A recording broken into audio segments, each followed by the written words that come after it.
ദാ വീണ്ടും ഒരു അമ്മയുടെ പ്രാർത്ഥന. എന്താ കഥ? നമസ്കാരം ശ്രീകാന്ത് സാർ. ഞാൻ ത്രിമധുരം കുടുംബത്തിലെ അംഗമാണ്. എനിക്കൊരു ചെറിയ അനുഭവം ഉണ്ടായി. ഞാൻ ഭഗവാനോട് എൻ്റെ മകള് നഴ്സിംഗ് പരീക്ഷയിൽ പാസ്സാകണമെന്ന് വളരെ പ്രാർത്ഥിച്ചിരുന്നു ട്ടോ. അവൾക്ക് ഒട്ടും പ്രതീക്ഷയില്ലായിരുന്നു.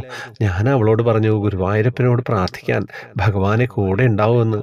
എൻ്റെ മകൾ എല്ലാ വിഷയത്തിലും പാസ്സായാലും ഞാൻ ത്രിമധുരം ഗ്രൂപ്പിൽ പറയാമെന്നും ഭഗവാനോട് പ്രാർത്ഥിച്ചിരുന്നു. അവള് ക്ലാസ്സോടുകൂടി പാസ്സായി. ഗുരുവായൂരപ്പന് ഒരുപാട് നന്ദിയുണ്ട്. ഭഗവാൻ കൂടെയുണ്ടെന്ന് എന്നെ മനസ്സിലാക്കി തന്നു ട്ടോ.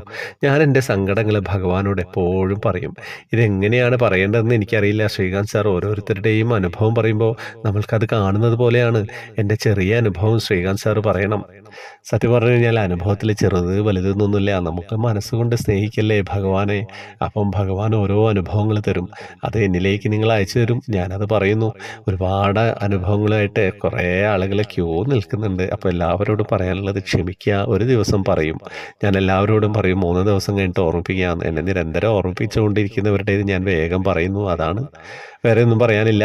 ഗ്രൂപ്പിലുള്ള അമ്മയാണ്. അപ്പം ഞാൻ പറഞ്ഞില്ലേ, ഗ്രൂപ്പിൻ്റെ പ്രത്യേകത എന്ന് പറയുന്നത് പ്രാർത്ഥനയാണ്. എല്ലാവർക്കും വേണ്ടിയും പ്രാർത്ഥന ഉണ്ടാവും. സമ്മാന പദ്ധതികളും കാര്യങ്ങളൊക്കെ ഉണ്ട്.